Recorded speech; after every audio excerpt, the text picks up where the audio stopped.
Where the heck is my sound? There I am. He's off of mute. I can't hear you yet. Let me see what's going on. I've got my sound turned all the way up. Let's see. There we go. Hey, all right. What's up, Troy? Not much, man. How you doing? I'm doing great, man.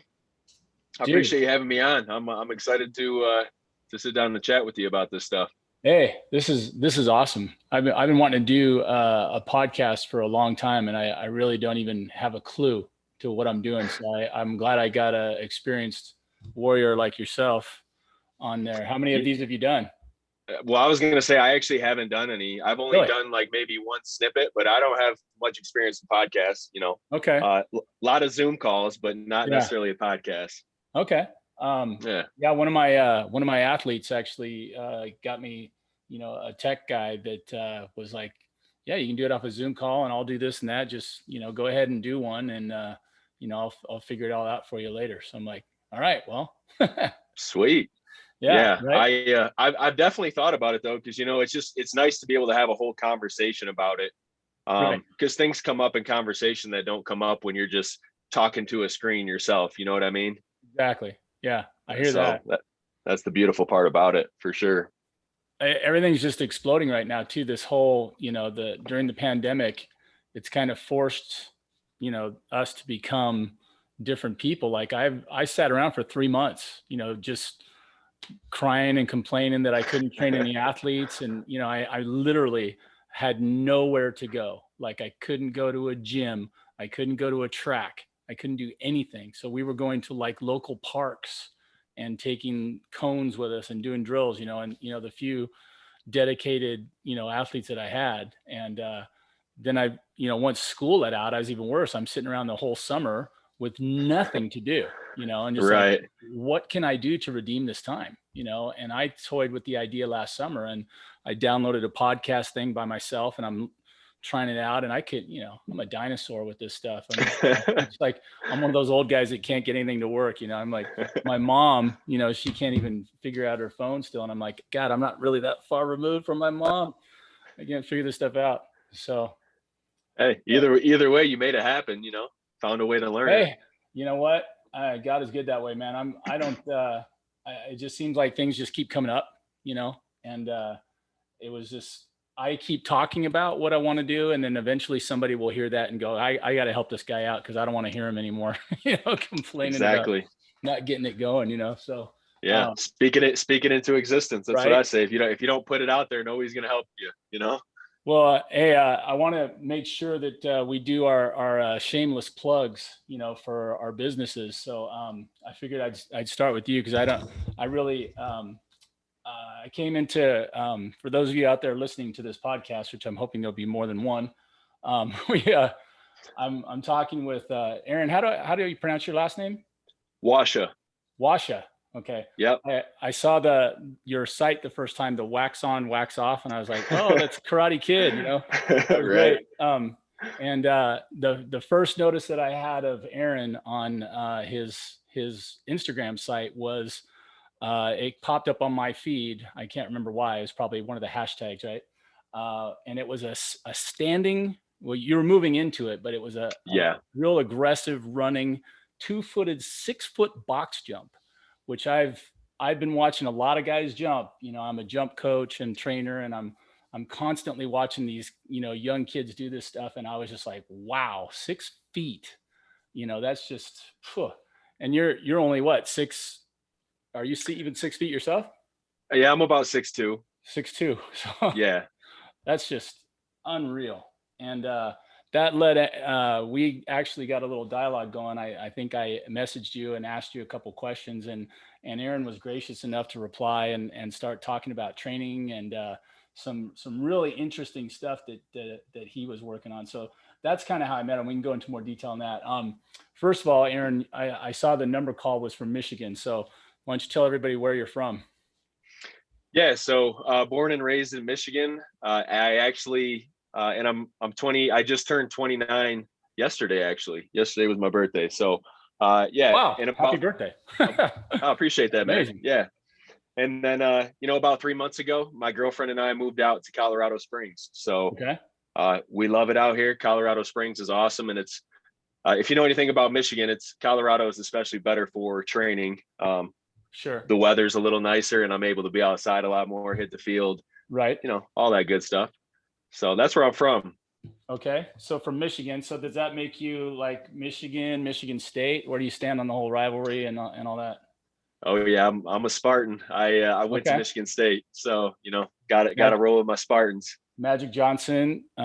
Geez, when I was a kid, watched Magic got drafted right after he beat Bird, got drafted by the Lakers and took the Lakers to a championship. It's like bing, bing. And nobody even knew who he was before the NCAA tournament that year. It's like, who's this 6'9" point guard? Like, this is crazy. And yeah, crazy stuff.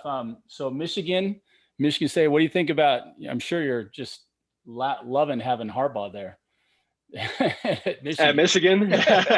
Well, yeah, I mean, I'm surprised he's still around, honestly, but right. Yeah. Hey, I can't say too much though. The Spartans have had a down past couple of years as well. But yeah, I love the rivalry. So I'm glad he's there because your Michigan fans, they love Harbaugh. So it's always a sweeter win. I tell you what. So you're from Michigan, then you went to high school and college in Michigan also? Where'd you go? Yeah, went to high school, went to Michigan State, was probably about an hour away from my hometown. So went to Michigan State for kinesiology, which is exercise science, for those of you who aren't familiar. Yes. And yeah, kind of took that route. Wasn't sure exactly what I wanted to do in college. Thought about the physical therapy route. And then I ended up taking a strength and conditioning class. And that's kind of what turned me on to the whole sports performance side of things, because I was always an athlete. And then when I think he was like a graduate assistant who was teaching this class within Michigan State, and he just kind of opened my eyes up to how much potential I was leaving on the table because of my mobility. Like, I was so inflexible at the time, my mobility. And then just basic, not basic concepts, but he turned me on to some techniques that I still use to this day. So yeah, I'm always forever grateful for him.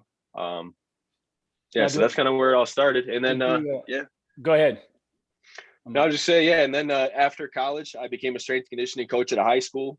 Did that for 2 years. I was also, coaching football, surrounded by football. I coached, strength trained all the teams. And then, didn't want to, so I didn't play college football at Michigan State. I just went to school there. I was kind of a late bloomer out of high school. So I put on some inches in college and put on some weight. And so anyways, after the fact, I decided to go back and play professional football. 2 years out of college, and ended up in the AFL, the Arena Football League, playing for the Philadelphia Soul. That's an amazing story, Aaron. So you played high school football? Did you do anything else besides football? Yeah, I was a 3-sport athlete in high school, football, basketball, and then I was a long jumper in high school, long jumper and high jumper in high school, but only for my senior year. I joined track and field my senior year. So so football is your first love? Yeah, football was my first love. Basketball was right there with it, but football kind of took over basketball after a certain point. So you played high school football, but you didn't pursue an athletic career in college at all? No, I didn't. Really? No, I wouldn't say it's a regret because everything turned out all right, but I often wonder why. At least once I kind of hit my growth spurt and put on some weight, like, excuse me, I should have been doing something. Right. I wish I would have tried to walk onto the football team, or at least, I had a pretty good year in track and field my senior year, so possibly could have pursued that at Michigan State as well. But what was the long jump and high jump marks you had that 1 year, your senior year? So the highest I had was 6'5" on the high jump, and then 22 feet 4 inches on the long jump. Nice. Either of those get you to the state finals? They did, yeah. I actually this is one thing. I lost the state finals. So me and the guy, we tied at, I think it was like 22 feet even. So that was my last jump. I hit 22. So they didn't let us do like a jump off. They went to our second furthest jump mark. Yeah. and his was a half inch further than Oh, mine. yeah. Oh my God, it ate me Yeah. up, Troy. Because That's I'm a competitor, so like right. I had a chance to win states, and yeah, but Wow. That's yeah. amazing. So, all right. So we got you playing high school sports. Then you go to Michigan State and you get your degree in kinesiology, which, as Aaron was saying earlier, to those of you out there that may or may not know, I also went to college at UCLA and had the same degree. I got a kinesiology, a bachelor of science in kinesiology, which they no longer offer at the school. Wow. And then I actually pursued an master's degree in kinesiology at Cal State Long Beach, which was a very good program there. I think they still have it. And most of the time when people hear that, they're like, what's kinesiology? Like, I've heard Right. that word, but they don't know what it means. And I'm a lot younger than Aaron. So I was saying, you're at 29 now. I'm actually 29. Yep. 29 too. I've been 29 for like 28 years. Um, All right. I like that age. Right before you get into the 30s, where you're still young enough to feel young and you don't feel like you, yeah. So the the kinesiology degree was like for trainers. It was either you were going to be an athletic trainer, meaning not a conditioning coach or strength, but like the guys that tape ankles and do that kind of stuff. Exactly. Which when I was at UCLA, that was a big deal. When I walked into the training room the first time, literally the athletic training room, it was a well-oiled machine. I mean, there was people going all over the place. You get yourself taped up. You had an ice whirlpool. You had this, you had that. And yet you walk in, there's a freshman and this real gruff old guy. I can't remember his name right now. I really should, but he was, one of those barkers that was really had a heart of gold, but he would be like, what do you want it? I'm like, could I get my shins taped, please? And it's like, go over there, so, but that was kind of an awakening to that, but I really didn't want to do that. I wanted to do, I was a high jumper and I wanted to learn anything and everything that I possibly could to be a better high jumper. And, so that was the thing with me. I loved anything to do with biomechanics. We had a neuromuscular anatomy class, neuromuscular physiology. And this is, again, early 80s. So this is pretty early in the whole deal. Now, I'm sure, as you went through your program in Michigan State, they probably had a lot more options for you to pursue in kinesiology. Yeah. Like you said, it was going to be like biomechanics or cardiac rehab or physical therapy or occupational therapy.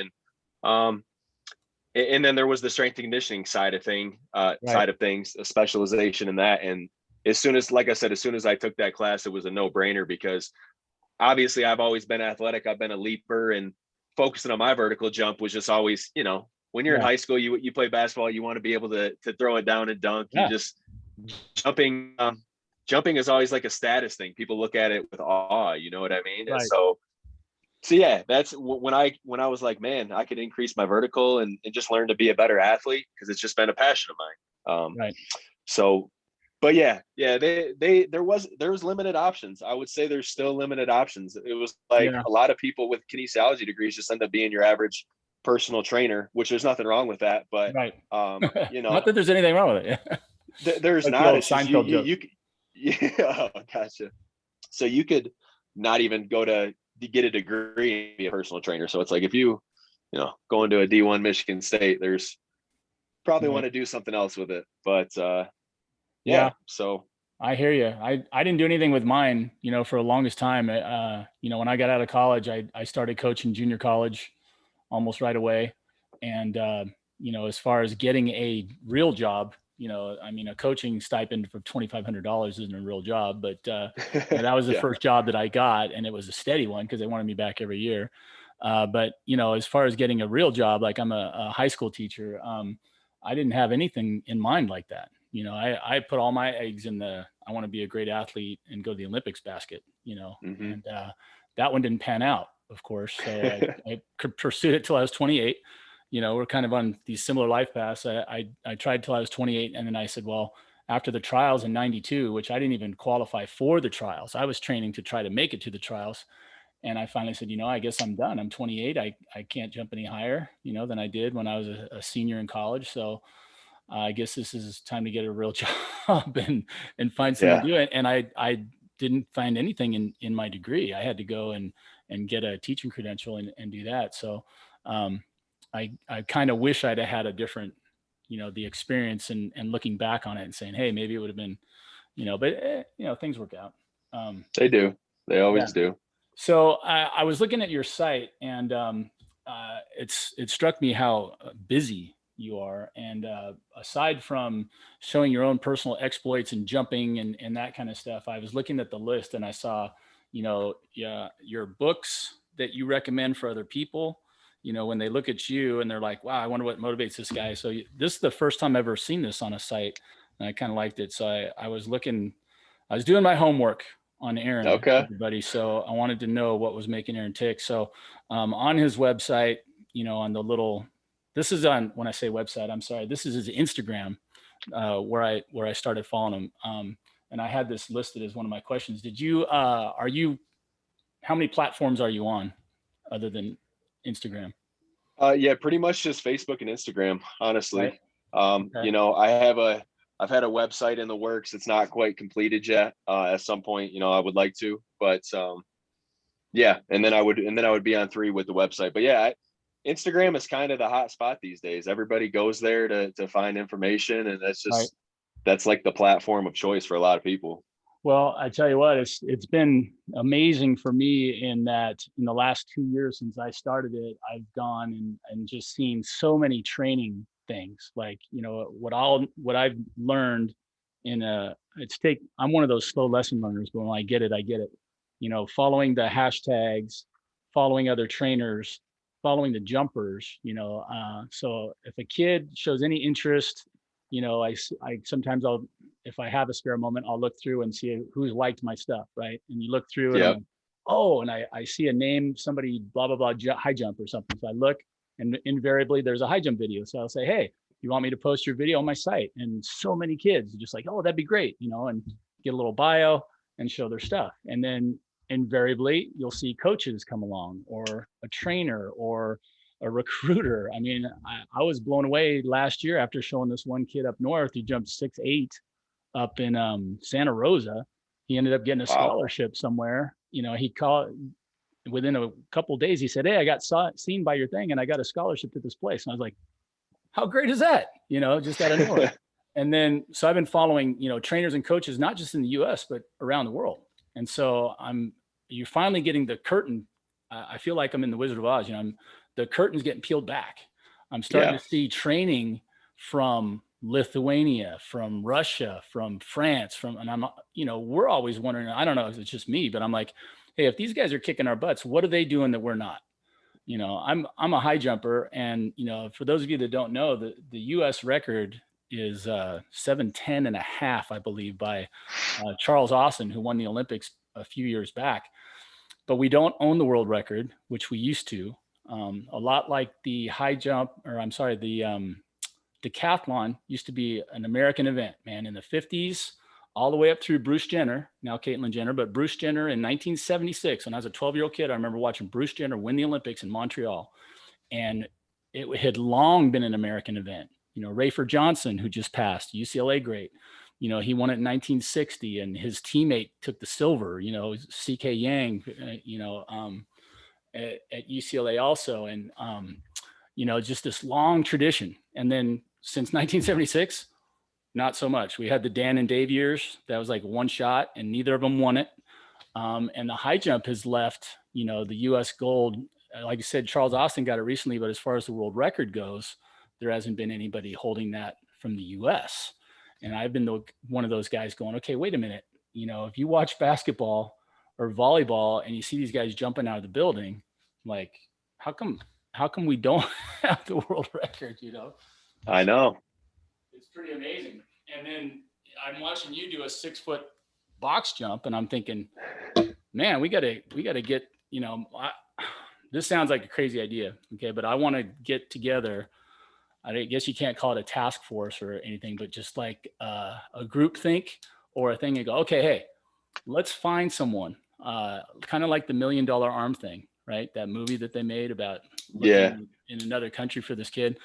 Let's find someone who's the perfect body type, the perfect this, but isn't already lost to the world of basketball and everything else. Because let's be honest, you can't make any money high jumping, or you can make a little bit of money playing volleyball. When I was a kid, you could make a lot of money playing beach volleyball. And, you know, I still don't know how well our athletes do when they win every 4 years, because, you know, if you're going to make any money on the Olympics, it's every 4 years, and you better be a gold medal winner, because Exactly. we're not going to ask you to make a commercial if you didn't win. Yeah, And your that's the only window, way. it's a tiny window, man. Right after you win, you're the hot ticket. And then if you don't get some kind of a gig, you know, like being on the Wheaties box, like Bruce Jenner, you know, and even then, as great as those guys are, they just disappear because they don't get seen on TV every week like the regular sports. You know? Right. Besides, like your Usain Bolt, you know, he's a guy who's gonna just always be there, but they're so few and far in between in the track and field. I mean, like, if you asked me to name a handful of names, I probably couldn't. You know, it's like Usain Bolt. Granted, you know, I don't follow it too much, like the sprinting and stuff, but yeah, I hear what you're saying, man. You got to have sponsorships, or it's tough to make money. It's tough. Oh, well, here we are. Yeah. We're both trying to make money, right? So you're taking the long, hard road there with, so let's talk about that. How's your career going? I saw a couple clips of you playing in the Arena League. I mean, how did that even go after not playing college ball? How did you do that? Yeah.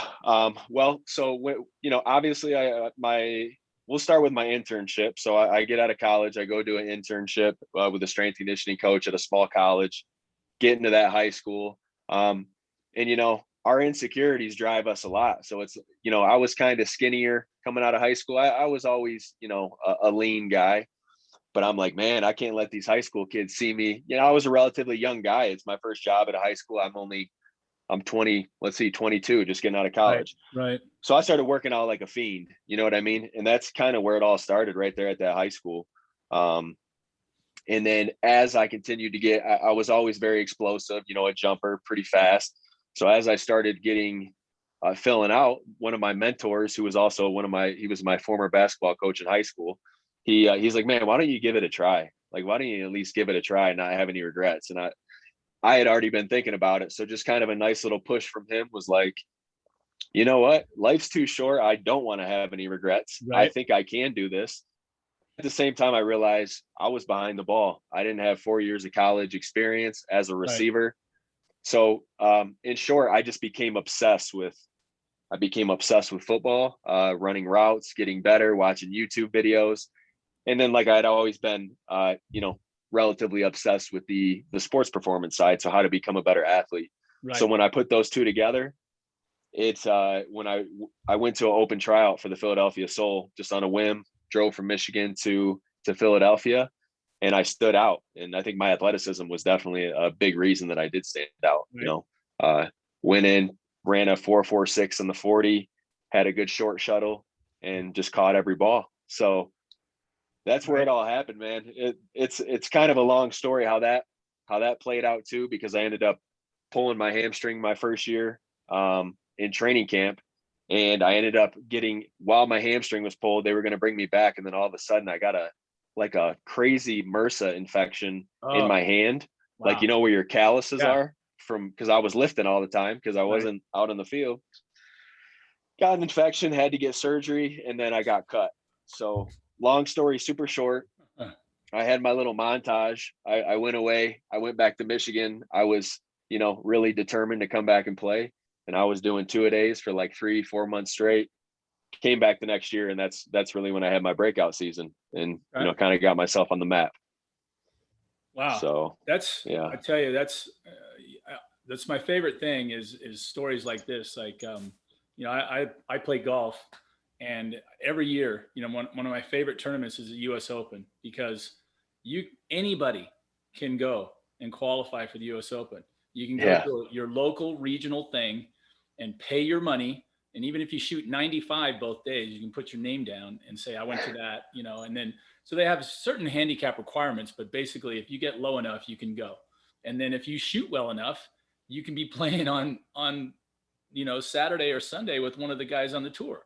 And they can tell these stories and go, yeah, this guy was a former, you know, basket weaver from, Omaha Trade Tech State. And he's out here. He looks like he's got about a 9-iron, and it's like the whole thing is this great story of perseverance. And I just want to try this. And, the odds are against me, but, and there's always a story like that every year. There's somebody that makes it through that's amazing. So the fact that you were able to not play college ball and then go through one year where you had, get a major injury. I mean, a lot of people, might have hung it up there, right? Said, Yeah. all right, this isn't for me. I tried, I gave it the good old college try, but it seems like everything's stacked against me. But man, you kept going. And so how many years have you played in this league now? So yeah, it was 2018 was my first year after coming back from 2017. And then 2019 was the last year before COVID. And then obviously because of COVID, only the NFL had a season last year. Now, I did go to some combines over the summer. So I was hoping for something to pan out, whether the NFL or CFL. But like I said, CFL didn't have a season. NFL drastically cut their numbers. They weren't, it wasn't the year for them to take chances on anybody. Right. So, but yeah, it's, I'm still pursuing it. I mean, I'm 29 now, but my body feels better than ever. And I've put a lot of work into that, and it's probably going to be one last push this year. So I actually have a workout coming up May 22nd, fairly soon in Houston. Okay. So now is that very limited. Go ahead. I'm sorry. I was just say very limited opportunities this year when it comes to free agents, getting in front of scouts or getting eyes on them. So it's I got to show up and perform on this one. No pressure. Yeah. So this is obviously the AFL isn't the dream. You want to go and play in the NFL. Exactly. So, yeah. The AFL was just a means to an end, because not playing college football, what do you have to show? Everybody thinks it's as easy as like going to an open tryout, but the NFL doesn't really have open tryouts. They're very selective. So I had to build up a resume somewhere. So thankfully I was able to get a shot in the AFL and and make a name for myself. Well, the scouts are out there, right? I mean, I started learning that, after my career at UCLA was over and I started coaching. When I would get to my first year, when I was at Orange Coast College here in Southern California, we went to the state finals. And, I have one girl high jumper and another heptathlete that are in the finals. And which I was like blown away. I'm just like, wow, I didn't know that it could work like that. Hadn't really thought that I could get that far with them. And lo and behold, I'm sitting up in the stands, and here come walking up into the stands are some of the UCLA coaches that were my coaches. I'm like, hey, hey, Steve Lang, how you doing? These are my high jump coach. Hey, Bob Larson. Wow, head coach. Wow, what are you guys doing here? Oh, well, yeah, obviously they're there to watch state finals and, try to recruit. So, you're at that level. And then, gosh, in football, you've got, the Arena Football League, and then you've got, those same scouts, like you said, if you're tearing it up north in the Canadian Football League, they're going to see you. Yeah. You're over in NFL Europe or, all the other different, from the defunct leagues that only lasted we had one league a couple of years ago, last like 3 games, another XFL, right? The Vince McMahon thing. So, but I guarantee the scouts are there, right? Because you're talking about a multi-billion-dollar industry, and turnover is incredible because, human resources, the average life of the NFL player is way less than 5 years. From what I've heard. Less. Depends on the position, of course, but exactly. Yeah, it's tough, man. It's like I said, even in track and field, it might even be more limited positions. Like you get to the elite level, and it's tight. Like you gotta, as like you were going to you were trying to qualify for the trials. It's the best of the best out there. So they're not playing around. No, it's amazing too, and we're.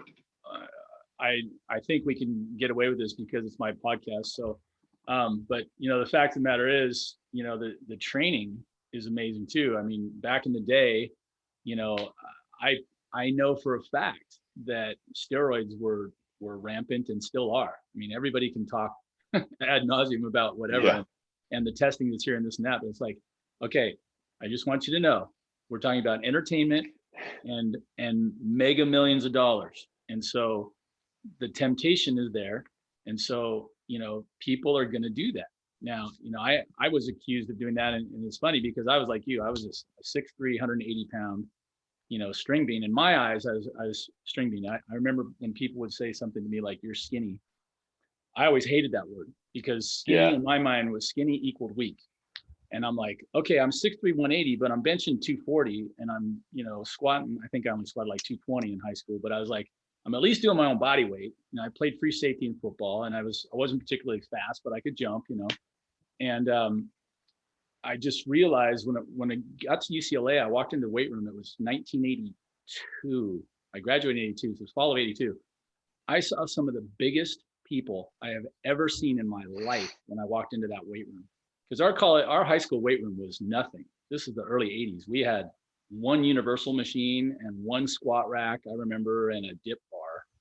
And that was about it in our weight room. Yeah. And we started lifting. We did most of our lifting at home.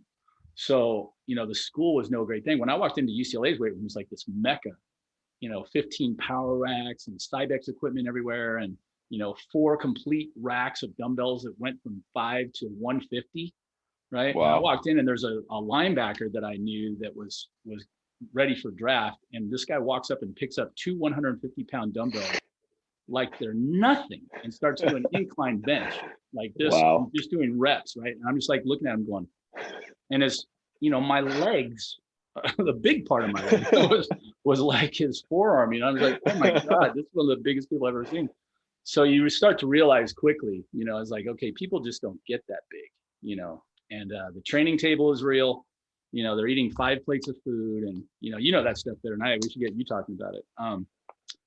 Let's see, where else do we go along? I wanted to talk with you about that because the interesting thing is you're still having your athletic career and you're giving it your best shot and all those things, which is awesome. I love it. And then you've got this other side of you that is also having already been a strength and, you were the strength conditioning coach right away, right? You said as a 22-year-old. Yeah.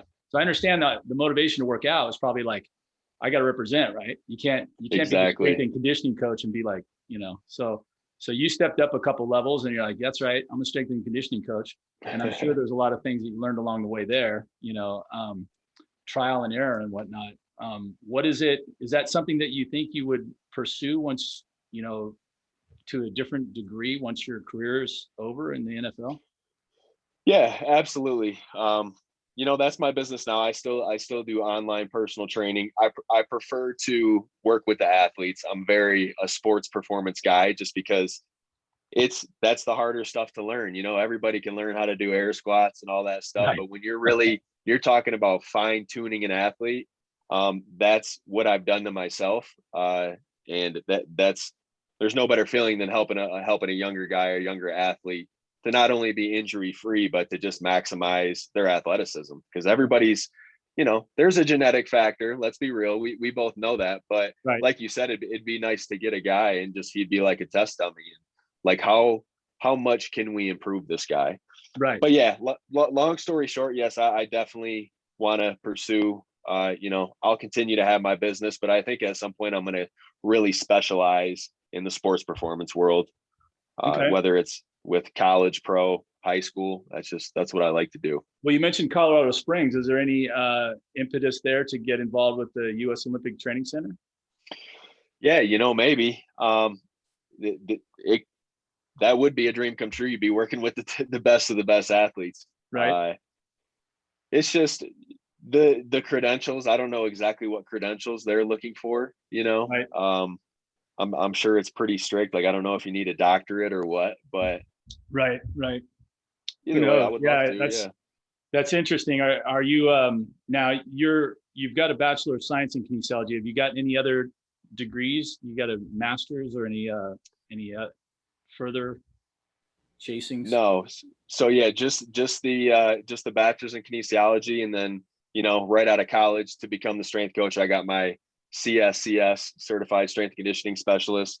But I'm going to tell you what, Troy, it's like there's so much to learn outside of just the textbook, which I know this, but times are changing, man, and I don't know that the textbooks I don't know that the textbooks are changing with the times, because the stuff I've learned that I've felt the most difference. I'm a guy who I'm really in tune with my body. I listen to my body. So, that's, as you get to the elite levels, you have to pay attention to the small things, like, what sensations am I feeling? Like we kind of talked about this on the phone last time, but where am I collapsing, not staying lengthened? Where are my muscles not activated? And right. There's a lot of other resources, and I like to take a little bit from each person and just add a tool to my toolbox,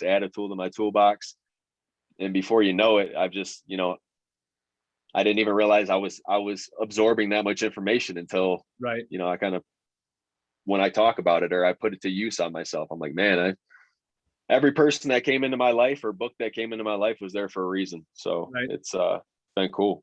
Well, now I'm going to mention one that you brought up with me, and those of you that are out there, Aaron and I'm almost twice as old as he is now. So he's talking about the textbooks. The stuff that I was learning at UCLA was a lot of it was theoretical at the time. The stuff that was quantifiable for me were vectors and angles and stuff like that in biomechanics, and forces applied to force plates and this and that, and fascinating, and all has, I think everybody loves those shows, like the ESPN one where they show, the angle of the ball and when somebody hits it and how far it goes and the forces that are generated and all that. That's the kind of stuff that I really like too.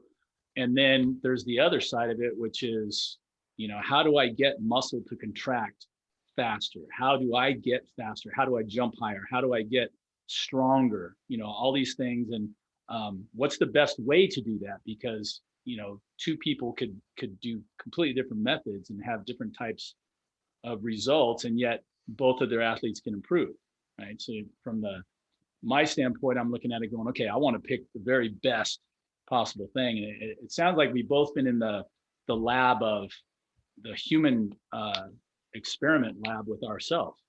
You Exactly. did all that stuff on yourself.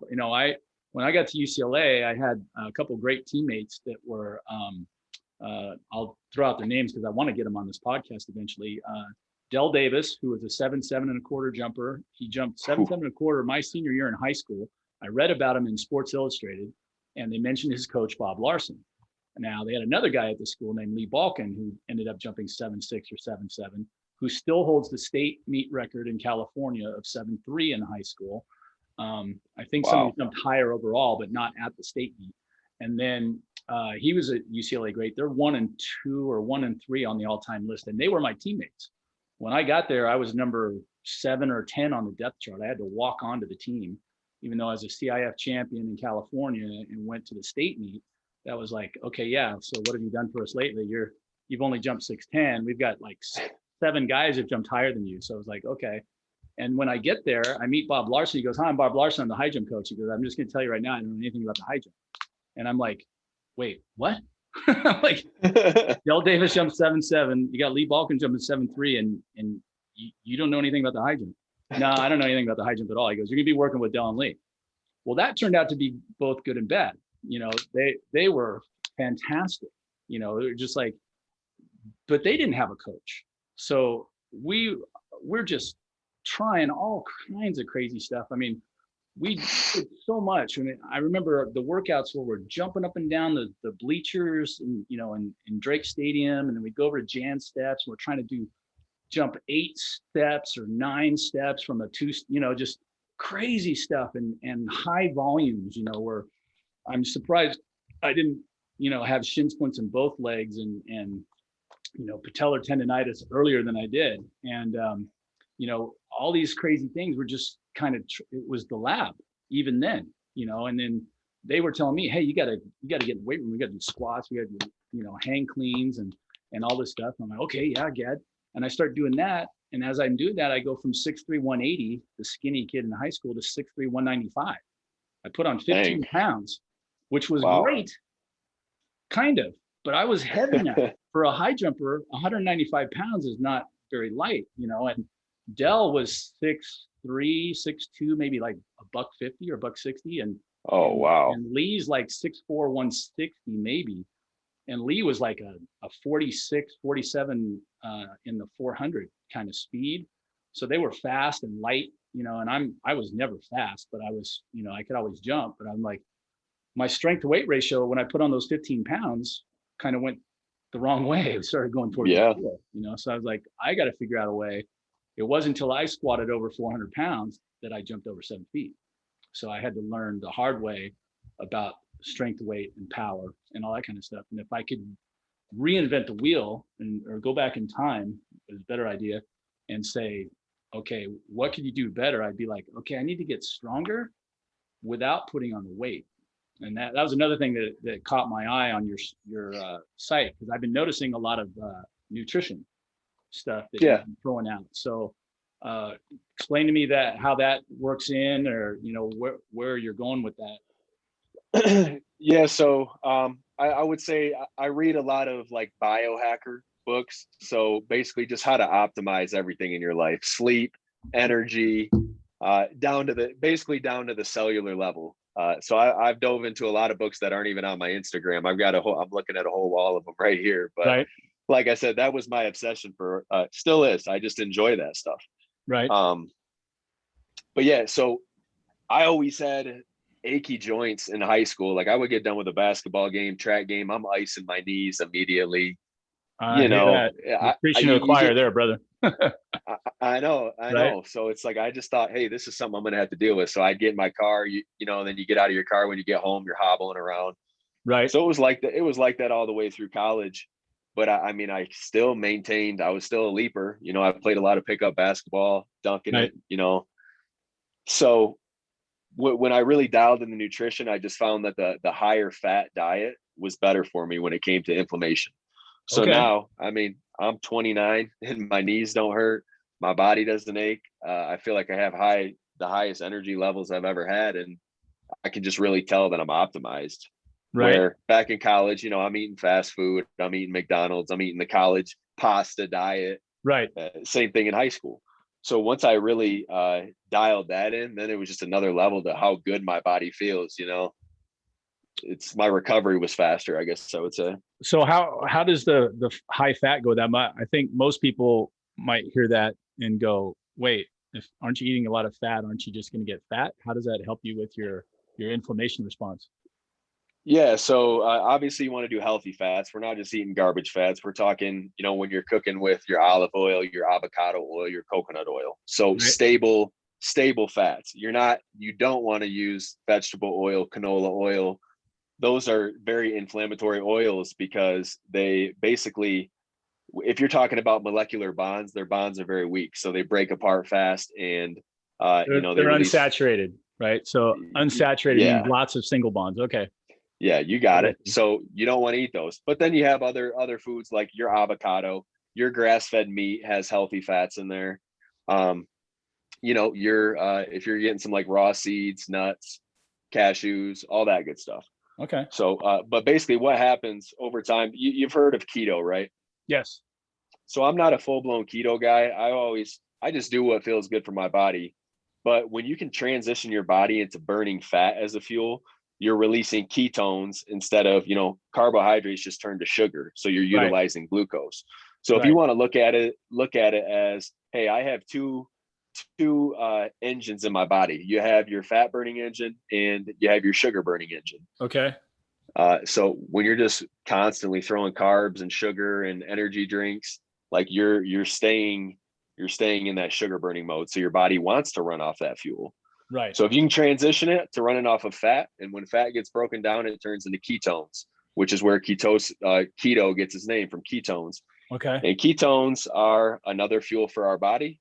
And they basically, when they get burned, they're very anti-inflammatory in nature. Really? By nature. Wow. Yeah. Okay.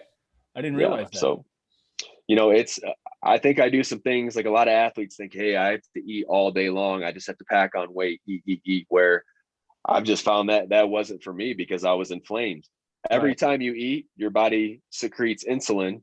And if you have frequent insulin getting secreted, then you're going to have more inflammation because insulin is kind of inflammatory by nature.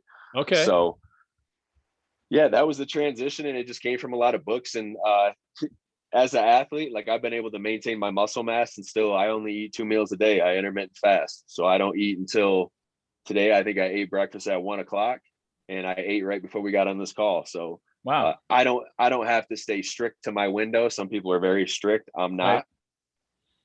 But hey, that's what's worked for me. But I haven't generally 2 lost. times a day.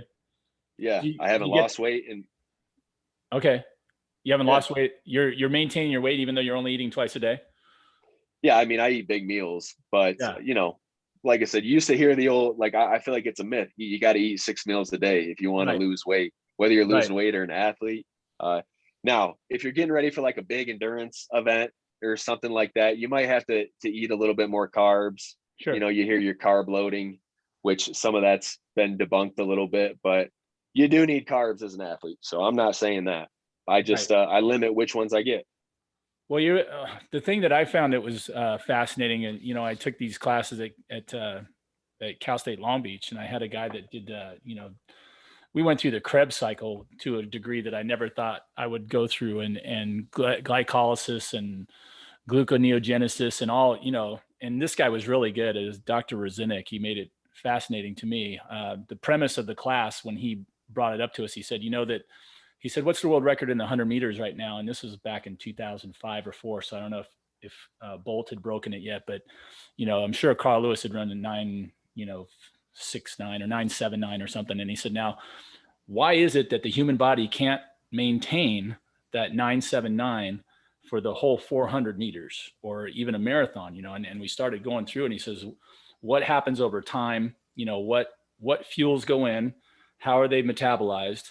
What are the byproducts, and what effects do those have? Right. So we started going through that with a fine tooth comb, and you started realizing, you said, well, your body will burn all of your glucose that's stored in your muscle as muscle glycogen, and then you're done. That's it. So what does your Mm-hmm. body do then? If you continue, you're the madman at the top saying we must keep going to your body, and you're talking endurance here, obviously, but even someone on an hour long thing on the treadmill, if they're operating at a Yeah, high enough level, right? If they go fast enough for long enough, and they're just working away and sweating like a pig, and heart rate's way up there, and they're done with muscle glycogen, then it's like, what does your body do then? And so you're talking about this is where I'm sure we get lost on the details, but the amount of how hard you're working, how long you're working, what your food was ahead of time, all those kinds of things. And I then, like, when you're talking about with your training your athletes, you've got to take all that into account, right? And train them for yeah, their events. Basically, I mean, the high jump that I'm training kids for is a 6-second event at most. 4 or 5 second approach, boom, up in the air, down, right? So exactly. it's one of the shortest things you can think of. A lot of track events are like that until you get into the races. Basketball and football are intermittent bursts. Football, Mm-hmm. you have a heavy duty burst for 10 seconds or less, and then you get to rest. Basketball keeps going quite a bit unless they call a timeout. Soccer, those guys run around like crazy. Oh yeah. So that's so interesting. This opens up tons of stuff for us to talk about. Let's see, how are we doing? I had this list of things I wanted to ask you. You said your girlfriend of the last few years. You guys married? Not married? Working towards that? No, not yet. Not Okay. yet. um, We're going on almost 3 years, so it's okay. it's moving that way A good for sure. partnership. Yeah. Awesome. And then did you guys meet at way back in the day? Is she a high school sweetheart or anything like that, or is this more recent? No, it's actually more recent. So little did we know, we grew up, our hometowns were, I don't know, probably 20 miles apart, but we ended up meeting after 2018 when I got back from my season. She had went to Concordia in Chicago to play basketball. So she Okay. was still living in Chicago, and what do you know? We met over Instagram. Like I was just talking about, Right. Instagram's that hot spot. And then Right. we just kind of struck up a conversation, and it led to led to phone calls, and then it led to us visiting each other. And yeah, and then she still had family back in Michigan, and she'd been wanting to move back, so we were long distance for about a year, and then she moved back to Michigan, and then now we're out here and loving Awesome. life. Yeah. Awesome. That's amazing. Well, listen, I know you're a busy man, and we've been talking we're getting close to an hour. Um, and we can edit this, later on as much as we want, of Yeah. course. I'm trying to think. I get tons of questions that pop into my head. The one last thing I wanted to mention was something that you brought up to me the first time that we talked. My wife was driving the car when Aaron called me, and we were talking about a book that you had read that was talking about the three different types. Was it triphasic? It was triphasic training, Yes. right? Yes. So triphasic Triphasic training. So for those of you out there listening to the podcast, triphasic, if I'm getting it right, mentioned eccentric, concentric, and isometric contractions. Is that right? Correct. Correct. And a way to use all of those. Now, what I was taught, and Aaron and I already talked about this when I was at UCLA, they had mentioned to me early that isometrics really had no place in athletic lifting, as I remember. They were just like, no. Yeah. If you're straining, you're just holding a weight and you're not moving, it's not really giving you any benefit because your muscle's not shortening, it's not lengthening, you're not training it to be any faster, blah, blah, blah. And so everything at that point was a lot of it was about concentric. And here, you guys out there, you may or may not know, concentric is considered when you're moving. Is it against gravity? You're fighting against gravity, basically. So if you're doing a squat and you're pushing up, to lift the weight, that would be against gravity. If you're doing a curl, you're holding your arms down and the weight's hanging below you and you curl your arms up, you're fighting gravity. Now, if I hold my arms up and I let the weight drop, then my muscles are moving the other way. And so that's a different type of contraction we would call, is it eccentric when I'm resisting? Yes. The muscle's lengthening. Right? Yeah. Yep. So there's active shortening, active lengthening. And then the isometric is the one where it's technically, I guess it's active. Not it just has, it's just holding the tension. Iso means same length, right? So same tension, but no length. So again, Aaron mentioned that he had done some stuff in his training that I'll just let you explain it. The stuff that come up about isometric, which I found really fascinating. Yeah. So like you said, you want to talk about the three phases of movement. It doesn't matter what you're doing. These three phases of movement are always there. There's always like you just mentioned, the eccentric lowering. There is your transition phase, which is the isometric phase, the transition between lowering and lifting, whatever you want to call it, and then your concentric phase. Now, when you break these three apart and you train them in individual phases, you get really reactive in each phase, I guess is what you could say. But I use a lot of analogies. So let's say you have a spring that's really loose and it's a loose old spring. So when you go to compress that spring, it doesn't absorb force very well. It just kind of collapses, right? Right. So the main focus of the eccentric phase is teaching your body how to absorb that force, store that force, and then be able to turn it around and, be explosive. Right. So our muscles are the same way, like that spring. So if you ever, like I told you, I could just watch somebody do like a depth jump, maybe just jump off of a stool or land from a normal jump.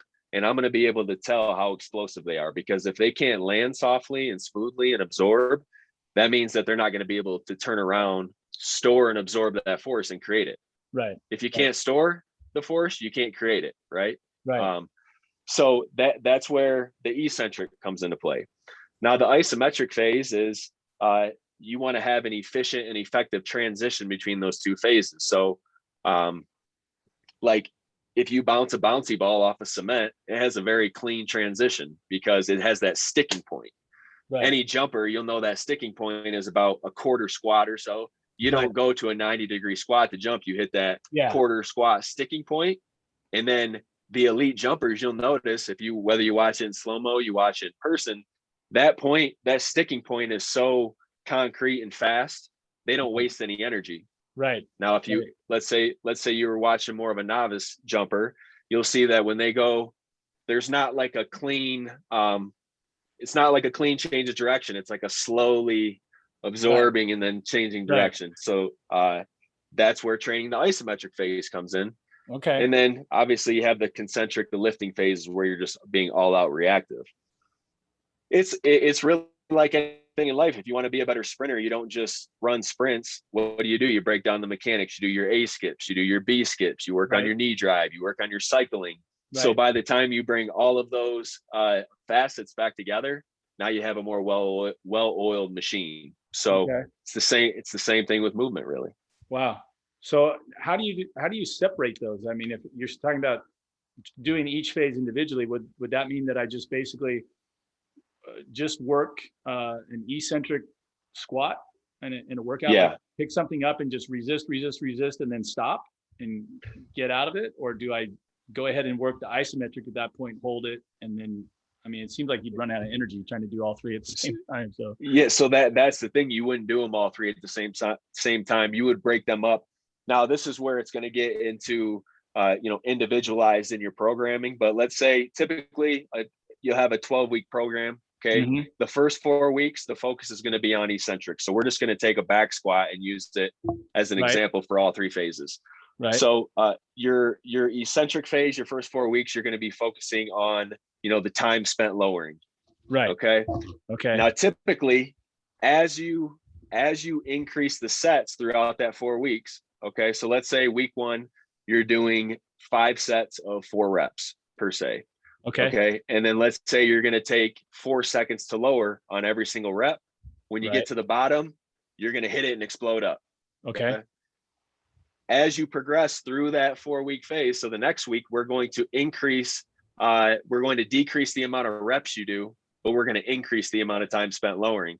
So now let's say we're doing 5 sets, but of only 3 reps. And Right. now instead of 4 seconds lowering, we're doing 5 seconds lowering on each Right. rep.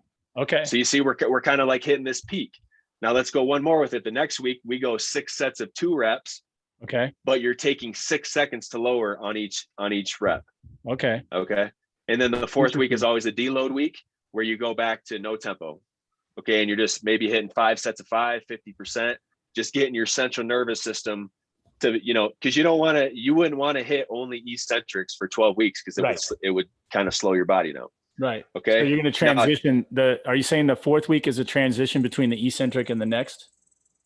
The 4th week, we'll just call it a reactive phase where there's no tempo. So you're just doing like a lighter weight and you're moving it as fast as you can, getting to 90, coming back up, getting to 90, coming back up. Okay. So let's take that same set and rep scheme and apply it to isometric. So now you had your deload week, your 4th week, you're feeling fresh, you're moving into your isometric week. Okay.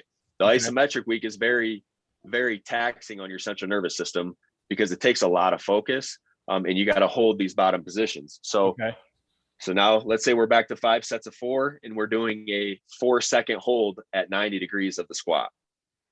So now you're not gonna do an eccentric to lower into that isometric. You're gonna drop right to the bottom. Right. Okay. So you're not loading yourself up with a ton of weight here, maybe 80% or so of your max. Okay. Right. So boom, 5 sets of 4, you drop into your reps, you hold for 4 seconds, and then you don't bob your butt to come up. You just, from that 90 degrees, you explode up. Right. Okay. Now moving into week 2, and now we're going to do a longer isometric hold with less reps.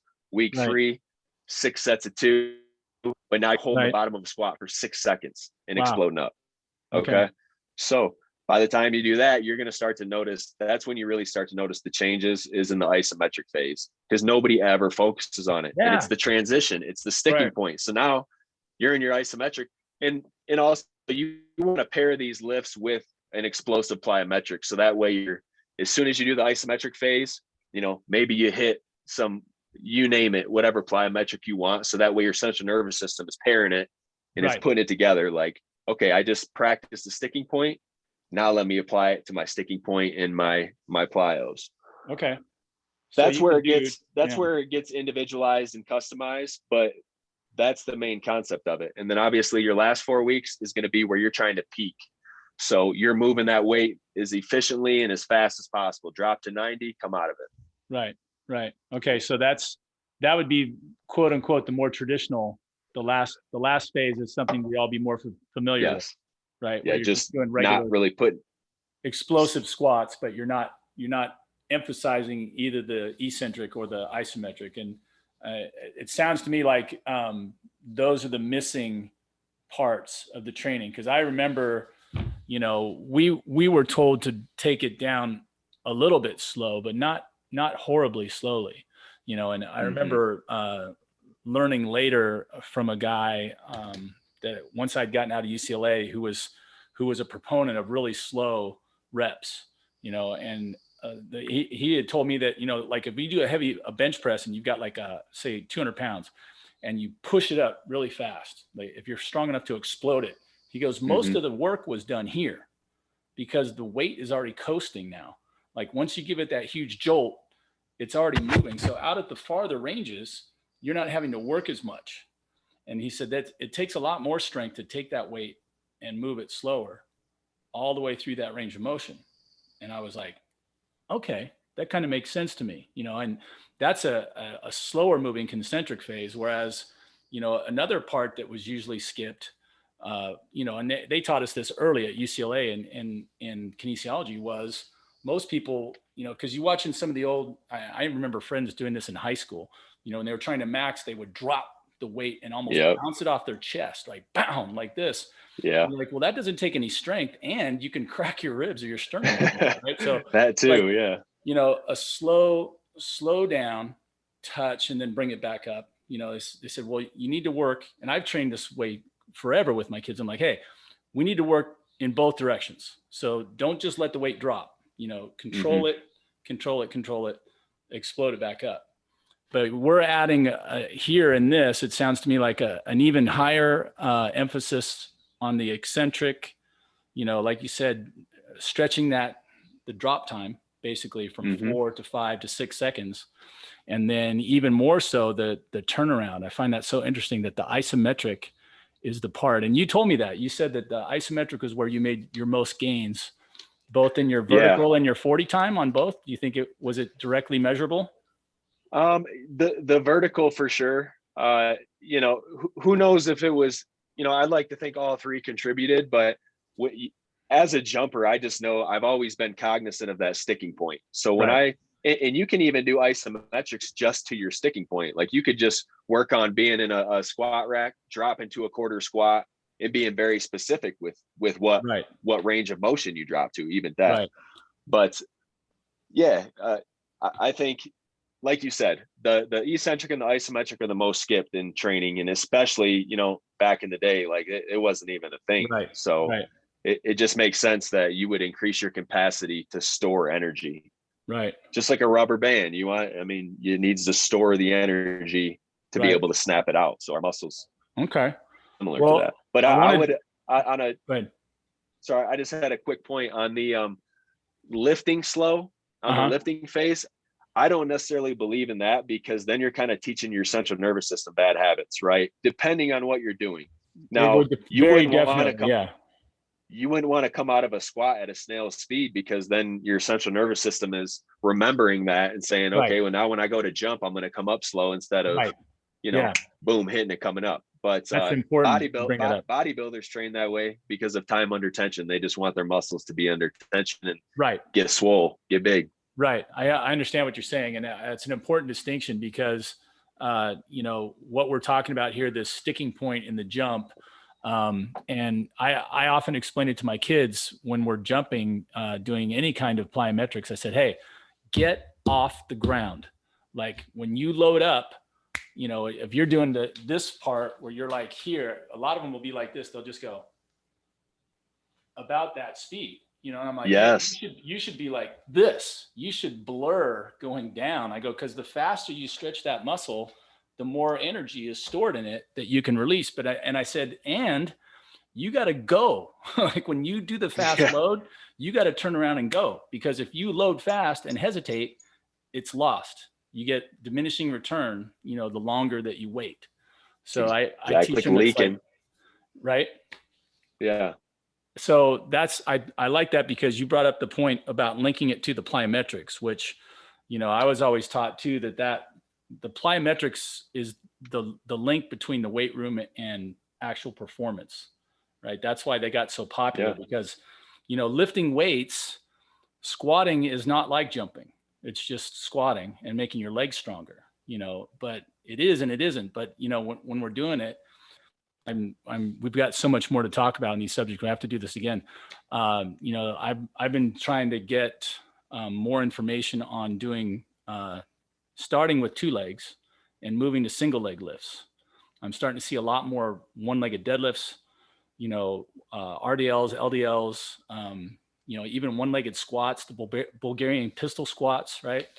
Yeah. And I'm looking at that stuff going, well, that's more specific in a lot of ways. Now, if I'm a volleyball player and I'm going to jump up off two legs, then, squats and cleans and all those are still desirable to do a lot more probably off two legs, unless you got a middle setter guy that can run and jump off one. You see that every once in a while now. Basketball, some guys dunk better off two, some off one. The high jump's very specific, high, long, and triple. You have to jump off one leg, right? So that is just, there's so many things to talk about. Well, There is. There really is. Aaron, I'm gonna let you go, because if I keep going, I'll end up getting divorced, and just too much time spent. But I would love to do this again, dude. There's so much here. This training that you're doing, I love the fact that you are, reading anything and everything, applying. Next time, remind me, I want to talk about the knees over toes guy. I don't know if you've been seeing his stuff. I find that really, really interesting. I have a trainer that I work with who's a, doctor of chiropractic, which a lot of people become leery of right away, but he's got a sports medicine, background, and he's just does not like, the full range of motion and all that stuff. And he's like, yeah, well, let me see this guy in 10 years, and I know he's only 28 now and this and that. And I'm like, okay, but the story is amazing. And I watch his stuff. He's been real aggressive, and, there's all kinds of things in there. And I've already stolen quite a few things, from it. I'm sure you've taken a few things out of that as well. So I have. that's something we can go over with a finer tooth comb. Yeah. I would love to. I could spend the whole time talking about the training and the specifics of that. Yeah. Well, maybe we can do that one time too. We kind of got both of our own stories in there. I think we got a little bit of yours and more of yours than mine, but I'd much rather have this podcast, which I'm going to ask you to think of a name. I already have a name for my podcast. The Sky High and Fly Jumps camps was just like a quick, I was going to start this training business, and you need a fictitious business name. Like, and it popped into my head, and, okay. But I'm thinking, something snappy, something catchy. As Tom Hanks. I don't know. I like the Sky High and Fly. I think it, yeah. Because I mean, it kind of encompasses everything you're wanting to do, man. And it's it's got a good rhyme to it. Well, I appreciate that. On the shameless plug front, just in case I can get this out, I don't think it's going to happen this fast, but we'll have to post date it. But got the Arcadia Invitational coming up this week. It's one of the biggest meets that they have in California. It was shut down last year because of the pandemic, and of course, so was everything last year. This year, they closed down our state meet already, but they're going to give us CIF finals. And then this is actually one of the few invitationals that's going to go off, and it's a big show.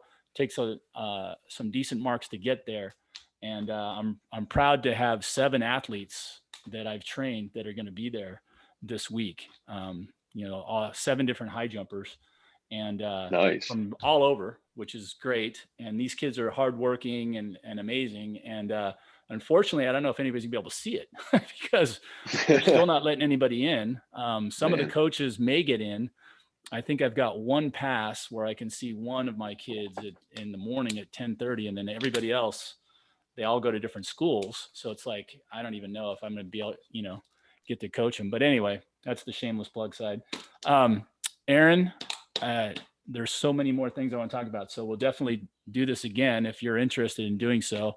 And absolutely, man. We'll find a way to keep those other things in mind. I want to talk, how to produce these great athletes. I think, it's your approach and mine. One of the reasons why I think we get along is we both did the same things in a lot of ways, the experimenting on ourselves. You were mentioning some other things. I'm sure you're talking about doing doubling up your workouts. I keep trying to teach my kids to get into ice baths. You're talking about, icing your knees.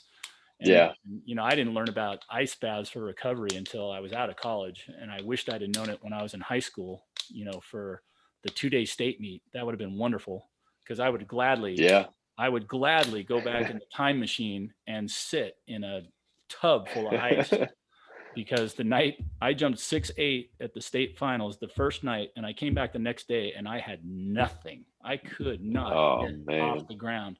I was too heavy. I was a power guy. So the first night I was good. And the second night, all those skinny guys they were unaffected by the first night, and I was just done. So I would love to go back and recreate time there. All right, sir. Hey, it's getting late your time out there. I appreciate for those of you again on this first Sky High and Fly podcast. I was talking with Aaron. Say your last name again. I'm going to screw it up. Wascha, not wax on. I keep wanting to say wax on and wax off because of your site. Aaron Wascha, he's playing football right now. Are you signed up and ready to go again this next season? Do they have you ready to come back? Yeah, I have this workout coming up. So the AFL, actually, that's another story, but it folded after the 2019 season, but that was even before COVID. But yeah, so I was done with the league anyway. Like I said, it was a stepping stone. I knew I can't stay too long in this league, so it's NFL or CFL this year. I've got that workout coming up, and now who's going to be at that workout? Is that a workout just for like all kinds of people like yourself that scouts can come look at? Yeah, it's run by basically a company that's contracted by the NFL, or they have an affiliation. So there'll be some NFL scouts there. There's not going to be like one from every team, but right. I gotta go and I gotta show out. So I got to put up numbers, and so you've been training. That's what I trained for. You're pretty sharp right now. What's your 40 time down to? I would say my 40 is just right under a 4.5. So maybe a high, maybe a 4.48 around there. I'm hoping if you can crack the 4.4s, you open up some eyes. So I've done it before.